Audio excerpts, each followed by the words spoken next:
আসলে গুলিবিদ্ধ নয়, তাকে খুন করাই ছিল মূল ষড়যন্ত্র। আর এই ষড়যন্ত্রের মাস্টারমাইন্ড ছিলেন ডক্টর মোহাম্মদ ইউনূস।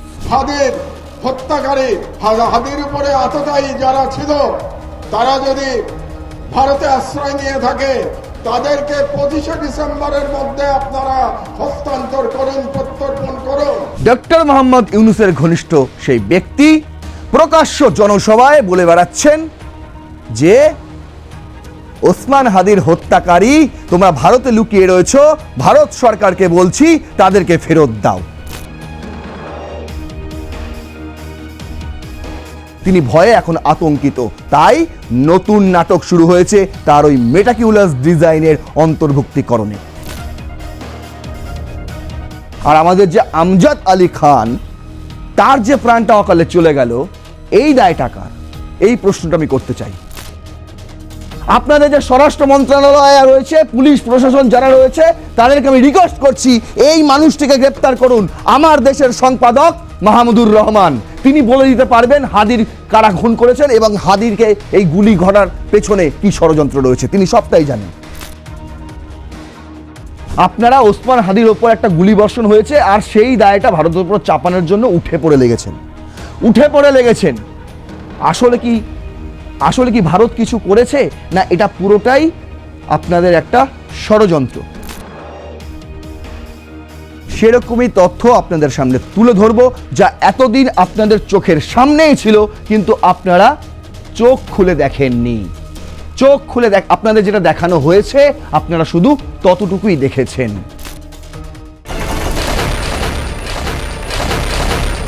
ক্ষমতায় আসার আগে থেকেই ভারত বিরোধী কর্মকাণ্ডে অ্যাসাইন ছিলেন ডক্টর মোহাম্মদ ইউনূস। তখন থেকেই শুরু হয়ে গিয়েছিল তার মেটিকিউলাস ডিজাইনের প্রক্রিয়া, যে প্রক্রিয়া আজও বর্তমান, যে প্রক্রিয়ার সাম্প্রতিকতম সংযোজন ওসমান হাদির গুলিবিদ্ধের ঘটনা। আসলে গুলিবিদ্ধ নয়, তাকে খুন করাই ছিল মূল ষড়যন্ত্র।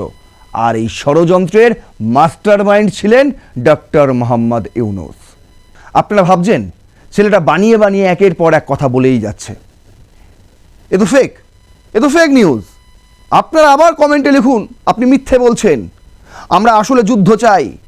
এই যে ভারত বিদ্বেষী মনোভাব, এটা মেকি নয়, এটা মানুষের স্বতন্ত্র মনোভাব উঠে এসছে এতদিন পর। আসলে তা নয়। 12ই ডিসেম্বর গুলিবিদ্ধের ঘটনা থেকে 17ই ডিসেম্বর ভারতের হাই কমিশনে হামলার ঘটনা পর্যন্ত যা যা ঘটেছে, যা হয়েছে, সবটাই ডক্টর মোহাম্মদ ইউনূসের মেটিকিউলাস ডিজাইনের অংশ মাত্র। আর এখনো চলছে সেই প্রক্রিয়া। কতদিন পর্যন্ত চলবে? যতদিন পর্যন্ত এই বাংলাদেশকে মানচিত্র থেকে হারিয়ে দিতে না পারছে, যতদিন পর্যন্ত এই বাংলাদেশকে আবারও পাকিস্তানের হাতে তুলে দিতে না পারছে, ততদিন পর্যন্ত এই মেটিকুলাস ডিজাইনের প্রক্রিয়া চলবে। একটা কথাও বানিয়ে বলছি না। আজকের এই এপিসোডে আপনাদের দেখাবো যে ওসমান হাদিকে গুলি করার নেপথ্যে ষড়যন্ত্র কি ছিল এবং কার ছিল, কারা ওই ষড়যন্ত্রে অংশ নিয়েছিল এবং সেই খবর কিভাবে লিক হয়ে গেল। মানুষ ভুলবশত অনেক কিছু বলে ফেলে, কিন্তু পরে গিয়ে তারা বোঝে না যে আমি কি বলে ফেললাম। বুঝতে পারছেন? সেরকমই তথ্য আপনাদের সামনে তুলে ধরবো, যা এতদিন আপনাদের চোখের সামনেই ছিল, কিন্তু আপনারা চোখ খুলে দেখেননি। আপনাদের যেটা দেখানো হয়েছে আপনারা শুধু ততটুকুই দেখেছেন। না হলে হঠাৎ ভোট ঘোষণার পরপরই কেন ভারত বিদ্বেষ মনোভাব আবারও মাথাচাড়া দিচ্ছে বাংলাদেশে কেন? সেই প্রশ্নের উত্তর আজকের এই এপিসোডে আপনারা পেয়ে যাবেন। এবং থাম্বনেলে যে লেখা আপনারা দেখেছেন যে হাদির হত্যাকারী, কেন লিখেছি হাদির হত্যাকারী, কোট আনকোটে আছে হত্যাকারী, তার কারণ এই শব্দটা ব্যবহার করেছেন জুলাই বিপ্লবীদের অত্যন্ত ঘনিষ্ঠ একজন ব্যক্তি, এই শব্দটা ব্যবহার করেছেন ডক্টর মোহাম্মদ ইউনূসেরও অত্যন্ত ঘনিষ্ঠ একজন ব্যক্তি, যদিও এখনো পর্যন্ত ওসমান হাদি জিন্দা আছেন, বেঁচে আছেন, ইনকিলাব মঞ্চ সেটাই দাবি করছে। অথচ ডক্টর মোহাম্মদ ইউনূসের ঘনিষ্ঠ সেই ব্যক্তি প্রকাশ্য জনসভায় বলে বেড়াচ্ছেন যে ওসমান হাদির হত্যাকারী তোমরা ভারতে লুকিয়ে রয়েছো, ভারত সরকারকে বলছি তাদেরকে ফেরত দাও। বুঝতে পারছেন ষড়যন্ত্রটা কোনখানে? আরও একবার আপনাদের বলে দিচ্ছি, একটু আপডেট দিয়ে দিই আজকের এপিসোডটা শুরু করার আগে। ওসমান হাদি এই মুহূর্তে সিঙ্গাপুরে রয়েছেন, সেখানে তিনি অত্যন্ত সংকটজনক অবস্থায় এই মুহূর্তে হাসপাতালে ভর্তি, তেমনটাই জানাচ্ছে মানবিক মঞ্চ। অন্যদিকে এই ঘটনার সঙ্গে যুক্ত প্রথমেই একজনকে গ্রেপ্তার করা হয়েছিল, কবিরকে। অন্যদিকে ফয়জাল যে সন্দেহভাজন, তার তো পরিবারের অনেককেই গ্রেফতার করা হয়েছে। পাশাপাশি আরও একটি নতুন গ্রেফতার হয়েছে এই ঘটনায়, আর তিনি হলেন সুব্রত বাইনের মেয়ে সিনথিয়া বিথি। কেন হঠাৎ সিনথিয়া বিথির নাম কেন জড়ালো, ফয়জালের নাম কেন জড়ালো, আর কবিরের নাম কেন জড়ালো? আর এদের নাম জড়িয়ে গেলে কিভাবে বিএনপি আর জামাত তাদের গলা টেপা যাবে, সেটাও কিন্তু এই মেটাকুলাস ডিজাইনেরই অংশ। সেই ছক আগে থেকেই কষে রেখেছিলেন ডক্টর মোহাম্মদ ইউনূস। তাহলে চলুন দীর্ঘায়িত করব না, আর ইন্ট্রো শুরু করছি। রণক্ষেত্র, আপনাদের সঙ্গে রয়েছি আমি নারায়ণ। দেখুন, প্রথম স্লাইডেই আমি রেখেছি যে 17ই ডিসেম্বর যা যা ঘটল ঢাকায়, বিশাল ভারত বিদ্বেষী মনোভাব। বুঝতে পারছেন, নিজেরাই ঝামেলা করছে, মানে জুলাই বিপ্লবীদের পাঠিয়ে দিয়েছে ঝামেলা করতে, অন্যদিকে আবার পুলিশকে পাঠিয়ে দিয়েছে তাদের ঝামেলা রুখতে।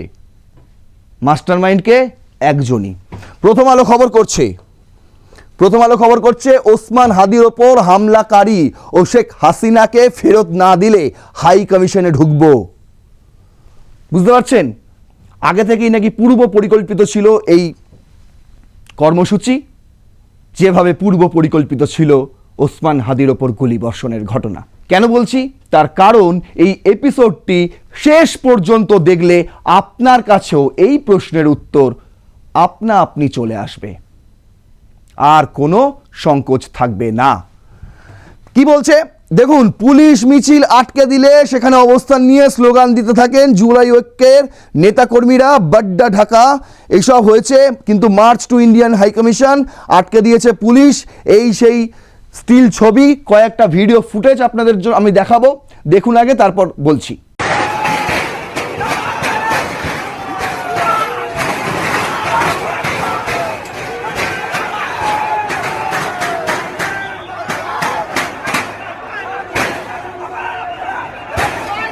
বুঝতে পারছেন, পুরো রণক্ষেত্রের চেহারা ঠিক যেরকমটা দেখা গিয়েছিল 2024-এর 5ই অগাস্ট গণভবনের সামনে, ঠিক একই রকম একটা পরিস্থিতি তৈরি করার চেষ্টাই ছিল এই জুলাই বিপ্লবীরা। জুলাই ঐক্যের তথাকথিত বিপ্লবী যারা, তারা আসলে জঙ্গি কোট আনকোট, তারা এই চেষ্টাটা করেছিল যে আবার একটা হরতাল করব, আবার বিশৃঙ্খলা তৈরি করব। কিন্তু কেন, ওয়াই? তাদেরকে আটকে দিয়েছে পুলিশ, এই খবরও করেছে প্রথম আলো। কিন্তু তারা দমেনি। তারা কি বলছে দেখুন, বলছে জুলাই ঐক্যের সংগঠক ইসরাফিল ফরাজি প্রথম আলোকে বলেন, আজকের এই কর্মসূচি ছিল একটি সতর্ক বার্তা। আহারে, কত বড় শক্তি! ওরা নাকি সতর্ক করছে ভারতকে। আমরা জানতে পেরেছি ভারত লবিস্ট নিয়োগ করেছে গণহত্যাকারী দল আওয়ামী লীগের জন্য, যারা বিএনপি জামায়াত সহ বিভিন্ন দলের কাছে যাচ্ছে আওয়ামী লীগকে পুনর্বাসনের জন্য।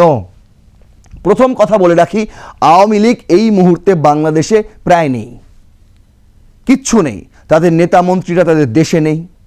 যে কজন ছিল তাদেরকে জেলে ঢুকিয়ে দেওয়া হয়েছে, কিংবা ঘরে ঢুকে আগুন জ্বালিয়ে পুড়িয়ে মেরে ফেলা হয়েছে। কয়েকজন কর্মী সমর্থক রয়েছে যারা হরতাল শুরু করেছিল, একটা লকডাউন, একটা শাটডাউনের মতন কর্মসূচি তারা নিয়েছিল। একটু শক্তি প্রদর্শন করতে না করতেই আবার চেপে ধরা হয়েছে আওয়ামী লীগের কর্মী সমর্থকদের গলা। শুরু হয়েছে রংপুর থেকে, সেখানে আপনারা দেখেছেন স্বাধীনতাকামী যারা মুক্তিযোদ্ধা, এমন দম্পতিকে গলার নলি কেটে খুন করা হয়েছিল। সেইটা নিয়ে কারোর মাথা ব্যথা নেই, সেই খুন নিয়ে কারোর মাথা ব্যথা নেই, কিন্তু ওসমান হাদির ওপর গুলির ঘটনায় প্রচুর মাথা ব্যথা ডক্টর মোহাম্মদ ইউনূসের। তাই তিনি পরপর 7 দিনে 7-8টা করে সোশ্যাল মিডিয়ায় পোস্ট করেছেন। মানে এত বড় শকড তিনি হয়েছেন ওসমান হাদির ওপর গুলিবিদ্ধের ঘটনায় যে বলার মতন তার ভাষা নেই। অথচ ফেসবুকে লেখার মতন কথা তার ভুড়ি রয়েছে, ঝুড়ি রয়েছে। তিনি প্রতিদিন লিখছেন, 7-8টা করে পোস্ট করছেন এবং করেই যাচ্ছেন। আর প্রত্যেকটা পোস্টে ভারতের বিরুদ্ধে বিদ্বেষ তিনি উগরে দিচ্ছেন। আর সেই বিদ্বেষ এবার উগরাচ্ছে কারা? এই জুলাই ঐক্যের সংগঠক ইসরাফিল ফরাজি। পুরো জুলাই তথাকথিত বিপ্লবী যারা, তাদের বক্তব্য তিনি তুলে ধরছেন। বলছেন বিভিন্ন দেশের দূতাবাস থেকেও একইভাবে আওয়ামী লীগকে ফেরানোর তৎপরতা লক্ষ্য করা যাচ্ছে। তাহলে এবার তোরা নাম, প্রত্যেকটা দেশের বিরুদ্ধে তোরা যুদ্ধে নাম। ইউরোপে যে রয়েছে দেশগুলি, আমেরিকায় যে রয়েছে যারা রয়েছে আওয়ামী লীগের কর্মী সমর্থকরা, নেতা মন্ত্রীরা, অনেক জায়গাতেই তো রয়েছে, ব্রিটেনেও রয়েছে, শুধু ভারতে তো নেই, পৃথিবীর অনেকগুলি দেশে ছড়িয়ে ছিটিয়ে রয়েছে এই মুহূর্তে আওয়ামী লীগের নেতারা, প্রাক্তন মন্ত্রীরা। আর তাদেরকে সবাই ওই সমস্ত দেশগুলো ভোটের আগে বাংলাদেশে পাঠানোর প্রক্রিয়া শুরু করে দিয়েছে। আর এই খবর চলে এসছে ডক্টর মোহাম্মদ ইউনূসের কাছে। তিনি ভয়ে এখন আতঙ্কিত। তাই নতুন নাটক শুরু হয়েছে তার ওই মেটাকিউলাস ডিজাইনের অন্তর্ভুক্তিকরণে। বুঝতে পারছেন ভয়টা কোথায়, আতঙ্ক কোথায়? যে বিভিন্ন দেশে আওয়ামী লীগের যে নেতারা রয়েছে তাদেরকে ভোটের আগে দেশে ফেরানোর প্রক্রিয়া শুরু হয়ে গিয়েছে, আর সেখানেই তাদের আতঙ্ক গ্রাস করেছে। বলছে নাকি বিভিন্ন দেশের দূতাবাস থেকেও একইভাবে আওয়ামী লীগকে ফেরানোর তৎপরতা লক্ষ্য করা যাচ্ছে। ভারতের সঙ্গে যারা আওয়ামী লীগকে পুনর্বাসন করতে চায় তাদের সাবধান করে দিয়ে ইসরাফিল ফরাজি বলেন, আজ আমরা থেমে যাচ্ছি, সামনে আমাদের থামানোর ক্ষমতা প্রশাসন দেখতে পারবে না। আজ আমরা হাজারে এসেছি, সামনে লাখে আসব। শেখ হাসিনা সহ সকল খুনিদের যদি ফিরিয়ে দেওয়া না হয় তাহলে সামনের দিনগুলো ভারতের জন্য ভালো হবে না। বলছে সকল খুনিদের, এই শব্দটা খুব ইম্পর্টেন্ট, প্রচণ্ড গুরুত্বপূর্ণ। বলছে সকল খুনি, হাসিনা সহ সকল খুনিদের যদি ফিরিয়ে দেওয়া না হয়। এখানে কিন্তু একবারও তিনি উচ্চারণ করেনি। আপনি ভিডিওটা কি দেখতে পারেন, আমি এখানে লেখা ফরম্যাটে রেখেছি, প্রথম আলো যেটা ছেপেছে, কিন্তু বিশ্বাস করুন উনি যেটা বলেছেন প্রথম আলো পাই টু পাই ছেপেছে। তিনি একবার বলেননি যে ওসমান হাদির ওপর যারা হামলা করেছিল সেই হামলাকারীদেরও ফেরাতে হবে, তিনি বলেছেন সকল খুনিদের ফেরাতে হবে। অথচ আপনি জানেন, খুব ভালো মতন জানেন যে এই মুহূর্তে ওসমান হাদি মরেননি, তিনি এখনো বেঁচে আছেন। যে অবস্থাতেই থাকুন না কেন তিনি বেঁচে আছেন, তার যে দল ইনকিলাব মঞ্চ সেটা নিশ্চিত করেছে। তাহলে এই ফরাজি, ইসরাফিল ফরাজি, ইনি কোথা থেকে ইনফরমেশন পেলেন যে এই খুনিদের ফেরাতে হবে, সকল খুনিদের ফেরাতে হবে? শুধু এই ফরাজি বলছে না, বুঝতে পারছেন? 15ই ডিসেম্বর শহীদ মিনারে ওসমান হাদির বিরুদ্ধে গুলি চালানোর যে প্রতিবাদ সমাবেশ হয়েছিল, সেই প্রতিবাদ সমাবেশে দাঁড়িয়ে আমার দেশের সম্পাদক মাহমুদুর রহমান তিনি কি কথা বলেছিলেন একবার শোনাই আপনাদের, আরো একবার শোনাই, তারপর বলছি। আমি ভারত সরকারের প্রতি আহ্বান জানাচ্ছি, আগামী 25শে ডিসেম্বরের মধ্যে আপনারা খুনি, মৃত্যুদণ্ডপ্রাপ্ত শেখ হাসিনা এবং আসাদুজ্জামান খান কামাল এবং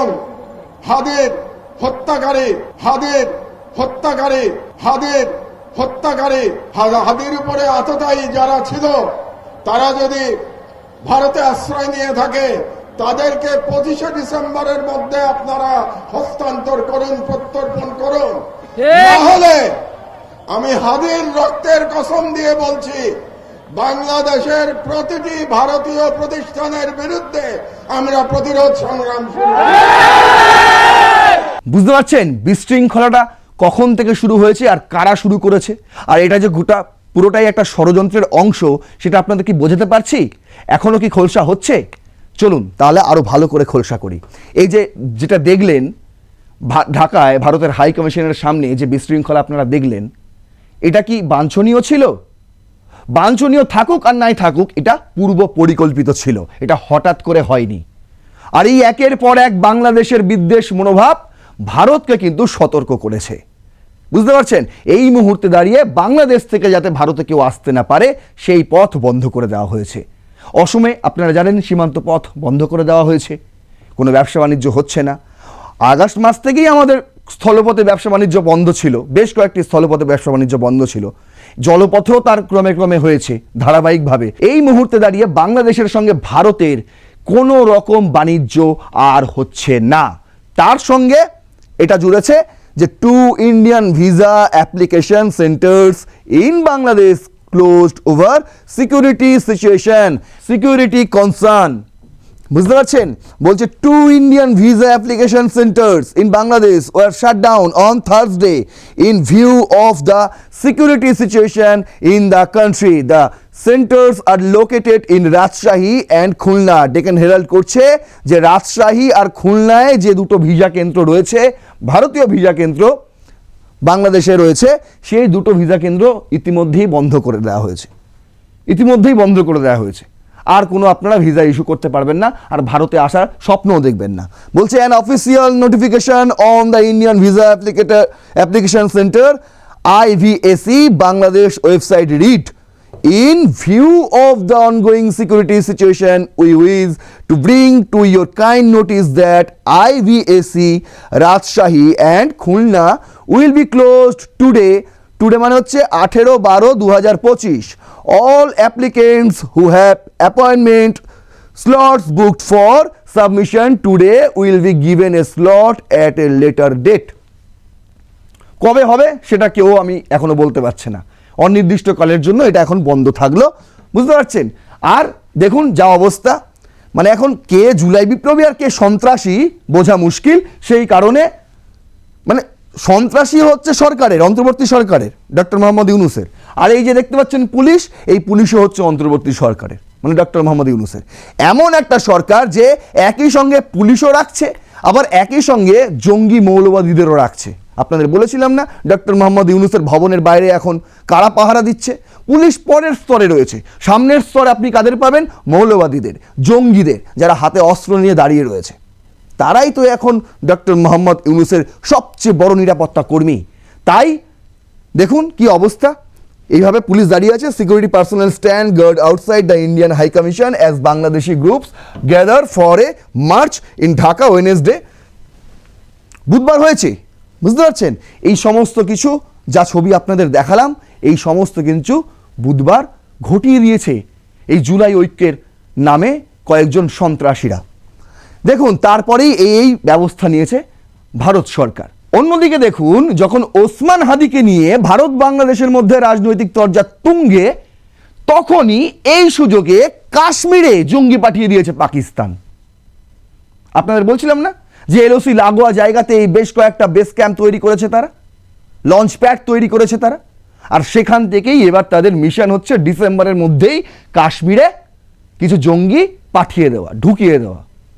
কিন্তু ভারতের সেনাবাহিনী কিন্তু সবসময় সতর্ক রয়েছে, ঢুকতে না ঢুকতেই ধরা পড়েছে 12 জন। এই যে দেখুন, বলছে CIK birds terror network in Kashmir. কি বলছে?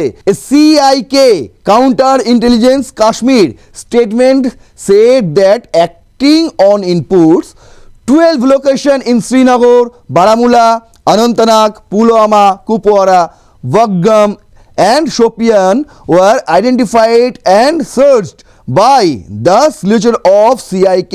During the operation, 12 suspects were detained for questioning.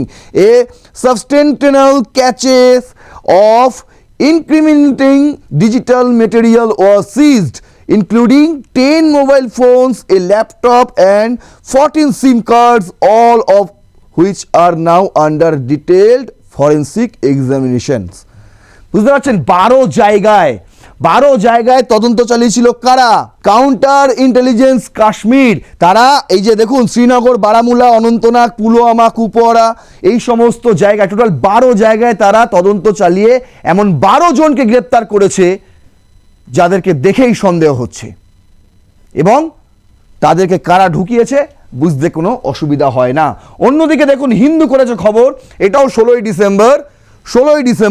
17ই December ঢাকায় ভারতীয় হাই কমিশনে হামলার ঠিক আগের দিন, policeman killed in Udhampur, encounter operation under way as terrorist flew into forest. দেখুন একই জিনিস ঘটনা ঘটেছে। বলছে small team of SOG Special Operation Group had an encounter with 3 terrorists and our officer Amjad Ali Khan. তিনি শহীদ হয়েছেন এই এনকাউন্টারে, টেররিস্টদের সঙ্গে গুলি বিনিময়ের সময় তিনি শহীদ হয়েছেন। বলছে was hit during the firing, we tried to rescue him but lost him due to expressive blood lose, inspector general of police IGP Bhimsen Tuti said. তিনি বলেছেন যে আমরা চেষ্টা করেছিলাম তাকে বাঁচানোর, কিন্তু অতিরিক্ত রক্তক্ষরণের জন্য তার প্রাণ ফিরে আসেনি। এবার আপনি বলুন, এই যে আমজাদ আলী খান, তার যে প্রাণটা অকালে চলে গেল, হঠাৎ করে পাকিস্তানি সীমান্ত থেকে জঙ্গিরা উড়ে এসে জুড়ে বসলো, এই দায়টা কার? এই যে প্রাণটা গেল, এই দায়টা কার? ওসমান হাদি তো এখনো জিন্দা আছে, আর আমাদের যে আমজাদ আলী খান, তার যে প্রাণটা অকালে চলে গেল, এই দায়টা কার? এই প্রশ্নটা আমি করতে চাই। এই দায় আমি পাকিস্তানের ওপর চাপাবো, না এই দায় আমি বাংলাদেশের ওপর চাপাবো? বলে দিন, বলে দিন। বুঝতে পারছেন ষড়যন্ত্রটা কিভাবে চলছে? একদিকে উত্তর পূর্ব, সেইখান থেকে মানে যে পূর্ব দিক, পূর্ব পাকিস্তান, সেইখান থেকে একটা ভারতের জন্য অস্থিতিশীল অবস্থা তৈরি করা হচ্ছে, আর অন্যদিকে পশ্চিম দিক থেকে জঙ্গি ঢুকিয়ে দেওয়া হচ্ছে। বুঝতে পারছেন? আসিম মনির আর ডক্টর মোহাম্মদ ইউনুস বসে তাস খেলছেন, আর পরবর্তী টার্গেট ঠিক করছেন এই মেটিকুলাস ডিজাইন আরও কীভাবে সুন্দরভাবে সাজানো যায়, কিভাবে তিনি রাষ্ট্রপতি হতে পারেন, আর কিভাবে এই দেশের মানুষকেই কৃতদাস বানিয়ে রাখতে পারেন। বলুন, আমার কাছে একদম সহজ প্রশ্ন, এই যে আমজাদ আলী খান, তার যে প্রাণটা চলে গেল এই গুলি বিনিময়ে, যারা এই টেররিস্ট ঢুকে চলে এলো এই ভেতরে, এর দায়টা কে নেবে? এর দায়টা কে নেবে? আপনারা ওসমান হাদির ওপর একটা গুলি বর্ষণ হয়েছে, আর সেই দায়টা ভারতের উপর চাপানোর জন্য উঠে পড়ে লেগেছেন। আসলে কি ভারত কিছু করেছে, না এটা পুরোটাই আপনাদের একটা ষড়যন্ত্র? দেখুন এই স্লাইডটাই আপনাদের বলে দিচ্ছি। আপনাদের শোনালাম তো মাহমুদুর রহমানের সেই বক্তব্য, যেখানে তিনি বলছেন যে হাদির হত্যাকারীকে না হাদির ওপর হামলাকারী যারা হামলা করেছে তাদেরকে যদি ভারতে, বুঝতে পারছেন মানে আমি কি বলতে চাইছি? তিনি ভুল করেই সত্যি কথাটা বলে দিয়েছেন, হাদির হত্যাকারীকে। তিনি আগে থেকেই জানতেন যে হাদিকে খুন করা হবে, হাদি এখনো মরেননি, কিন্তু তিনি বলে দিচ্ছেন হাদির হত্যাকারীকে ভারত ফেরত পাঠাও। বুঝতে হবে বিষয়টা। তিনি আগে থেকে, আমি বলবো এনাকে আগে গ্রেপ্তার করুন। আপনাদের যে স্বরাষ্ট্র মন্ত্রণালয় রয়েছে, পুলিশ প্রশাসন যারা রয়েছে, তাদেরকে আমি রিকোয়েস্ট করছি এই মানুষটিকে গ্রেপ্তার করুন। আমার দেশের সম্পাদক মাহমুদুর রহমান, তিনি বলে দিতে পারবেন হাদির কারা খুন করেছেন এবং হাদিরকে এই গুলি ঘটার পেছনে কি ষড়যন্ত্র রয়েছে। তিনি সবটাই জানেন, তিনি মেটিকুলাস ডিজাইনের অংশ, তিনি সবটাই জানেন। তাকে জেরা করলেই আসল অভিযুক্তকে ধরা যাবে। বুঝতে পারছেন? ফেজাল করে লাফাচ্ছেন না? ফেজাল, এই ফেজাল অস্ত্র আইনে গ্রেফতার হয়েছিল। তাকে যে জামিন দেওয়া হয়েছে, সেই জামিন নথিতে, জামিন সনদে যে আইনজীবীদের সই রয়েছে, আপনি দেখুন তো নামগুলো কারো কোনো দলের সঙ্গে মেলাতে পারেন কিনা, বিএনপির আইনজীবী ফেজালকে জামিন পেতে সাহায্য করেছিল। আর যাকে গ্রেপ্তার করা হয়েছে সিনথিয়া বিথি, সুব্রত বাইনের মেয়ে। সুব্রত বাইন আপনারা চেনেন তো, সেই 90 দশকের কুখ্যাত গুন্ডা। 1991 সালে প্রথম খুন করে একদম নিজের নাম ছড়িয়ে দিয়েছিল বাংলাদেশের মাফিয়া গ্যাংয়ের যে মাফিয়া ওয়ার্ল্ড রয়েছে, সেই ওয়ার্ল্ডে। সেই সুব্রত বাইন, যাকে লালন পালন করেছিল এই বিএনপি, এই খালেদা জিয়া। জানেন না আপনারা? সেভেন স্টার্স যে গ্রুপ, সেই গ্রুপকে আপনারা চেনেন না? আজ তার মেয়ে সিনথিয়া বিথি, তার উপর অভিযোগ দেওয়া হচ্ছে যে বাবার অবর্তমানে তিনি নাকি গোটা দলটাকে চালাতেন, তিনি তার মানে বাবার সাম্রাজ্যটাকে তিনিই চালাতেন। তাকে কে মদত করছিল? 5ই আগস্ট 2024-এর পর আজকে প্রায় 2 বছর হতে চলল।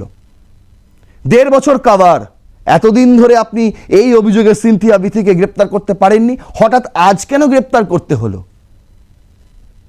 একটু খোঁজ নিয়ে দেখুন, এই সিনথিয়া বিথির সঙ্গেও কিন্তু বিএনপির যোগসাজশ রয়েছে। আর বিএনপি মানে শুধু বিএনপি ভাববেন না, বুঝতে পারছেন? আপনাকে প্রমাণ দিয়ে দিয়েছি এনসিপির কেমন সুযোগ রয়েছে। এখন তো ভোটই সব কিছু, নাহলে বলতে পারে। দেখুন, হাদির জের ওপর যে গুলিবিদ্ধের এই ঘটনা, এই গুলিবিদ্ধের ঘটনায় মানে কে দুঃখিত? কে দুঃখিত? আমি তো কাউকে দুঃখিত দেখছি না, সবাই তো রেগে লাল, প্রত্যেকে রেগে লাল। একটা দুঃখজনক ঘটনা ঘটেছে, তোমাদের সঙ্গীর ওপর গুলি চলেছে, বুঝতে পারছেন? বুকে ব্যথা লাগে তো? ব্যথা তো দেখতে পাচ্ছি না, আপনাদের চোখ থেকে রক্ত বেরোতে দেখছি, আর সেই রক্ত ভারতের মাটিতে এসে পড়ছে।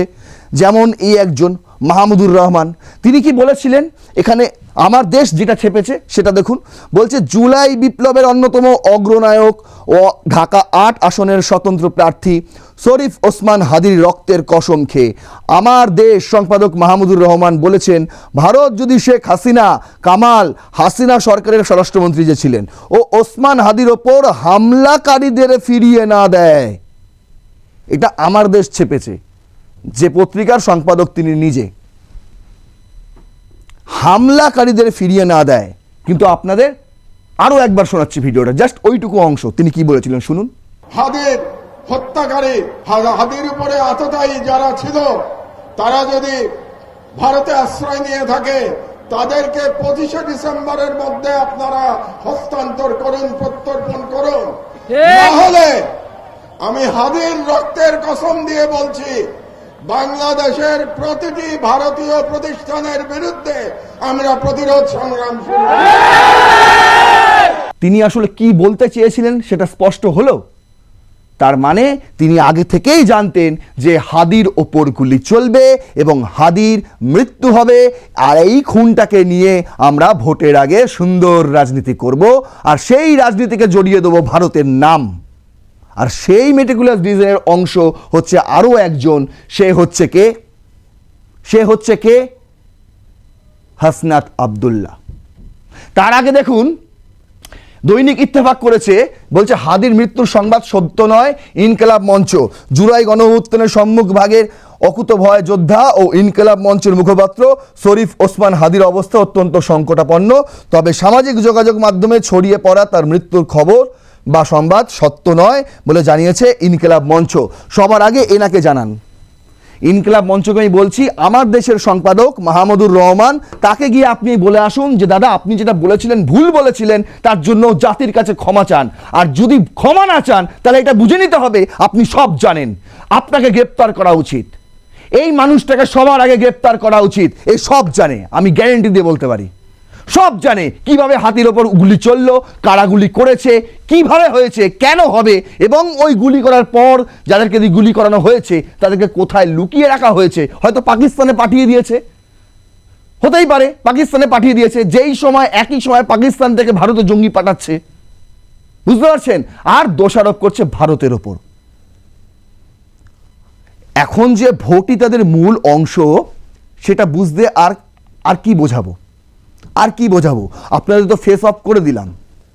এবার শুনুন হাসনাত আব্দুল্লাহর ওই শহীদ মিনারে দাঁড়িয়ে 15ই ডিসেম্বর তিনি অনেক বড় বড় ডায়লগ দেওয়ার মাঝে একটা আবেগময়ী ডায়লগ দেওয়ার চেষ্টা করেছিলেন। সেই অংশটুকু আগে শুনুন, তারপর বলছি। ক্ষমতার লোভে অন্ধ হইেন না। আজকে যদি আমার বুকে গুলি লাগে, আমি জানি এই ধরনের একটা প্রোগ্রাম হবে, এসে বক্তৃতা দিবেন, তারপর চলে গিয়ে আবার সিট নিয়ে নেগোসিয়েশন করবেন। অনেক দল রয়েছে, যেহেতু আরপিও সংশোধন হয়েছে, এখন অন্য দলের মার্কায় নির্বাচন করতে পারবে না বলে নিজের দলের মার্কা বিলীন করে দেওয়ার জন্য তারা রেডি হয়ে আছে। শুনলেন কি বলছেন তিনি? যদি আমার ওপর গুলি চলে তাহলে এরকমই একটা সভা হবে, প্রতিবাদ সভা হবে, সেই সমাবেশে এসে আপনারা ডায়লগ দিয়ে চলে যাবেন, আবার সিট নিয়ে কষাকষি শুরু হয়ে যাবে। মানে রাজনীতি হচ্ছে মেন ফোকাসড। হাসনাত আব্দুল্লাহ তিনি নিজেও জানেন হাদির ওপর গুলি চালানোর ঘটনায় কেউ দুঃখিত নয়, কেউ দুঃখিত নয়, বরং আনন্দিত। কারণ এটাই তো সুযোগ রাজনীতি করার, ভোটের আগে জনসমর্থনকে ফিরে পাওয়ার তো এটাই সুযোগ। আর তাই এই ঘটনা ঘটানো হয়েছে। ব্লেম ভারতের উপর চাপানো সহজ, তার কারণ উসমান হাদি হচ্ছে সেই ব্যক্তি যে ব্যক্তি ভারতের উপর সবচেয়ে বেশি বিষোদ্গার করেছিল। সবচেয়ে বেশি বলছি না, গোটা বাংলাদেশ জুড়ে 24-এর 5ই আগস্টের পর থেকে গোটা বাংলাদেশ জুড়ে যত বেশি ভারত বিদ্বেষী স্লোগান, মন্তব্য, বক্তব্য যা উঠে এসেছে তার 50% ওসমান হাদি তিনি নিজে বলেছেন, নিজে করেছেন। তিনি এতটাই শক্তিশালী হয়ে গিয়েছিলেন বাংলাদেশে ভারত বিদ্বেষী হিসেবে। আর তাই তো ওসমান হাদি হচ্ছে ডক্টর মোহাম্মদ ইউনূসের সফট টার্গেট। বুঝতে পারছেন? বোঝাতে পারলাম? তাহলে প্রশ্ন কোথায় গিয়ে শেষ হলো? মাহমুদুর রহমান, হাসনাত আব্দুল্লাহ আর ওই ফরাজি, জুলাই ঐক্যমঞ্চের ফরাজি, এই মালগুলোকে ধরে জিজ্ঞাসাবাদ করুন আপনাদের যে পুলিশ প্রশাসন আছে। চুপচাপ বসে থাকবেন না, ওই কবির, বিথি এদেরকে নিয়ে জল ঘোলা করবেন না, সাধারণ মানুষকে ভুল বোঝাবেন না। যদি এরা যুক্ত হয়েও থাকে, এদেরকে কারা যুক্ত করলো, কারা এদেরকে সুপারি কিলার বানালো, সেটাও খুঁজে পাওয়ার দরকার রয়েছে। আর সেই কর্তব্য কিন্তু বাংলাদেশ পুলিশের, ভারতের নয়। এটা মাথায় রাখবেন। আশা করি বোঝাতে পেরেছি। যদি আমার এই আলোচনা যুক্তিপূর্ণ লাগে তাহলে অবশ্যই শেয়ার করবেন, আরও 5টা মানুষকে এই বিষয়টা জানাবেন যে কীরকম রাজনীতি শুরু করেছে ভোটের মুখে বাংলাদেশের এই অন্তর্বর্তী সরকার। যেই রাজনীতির শিকার, যেই রাজনীতির বলি হচ্ছে বাংলাদেশের সাধারণ মানুষ। ভারতের কিচ্ছু যায় আসে না। অবশ্যই শেয়ার করবেন, আপনার মতামত তো লিখবেনই কমেন্টে, লাইক করবেন ভিডিওটি। যত বেশি লাইক করবেন তত বেশি মানুষের কাছে পৌঁছে যাবে এই ভিডিও। দেখতে থাকুন রণক্ষেত্র। জয় হিন্দ, বন্দে মাতারাম।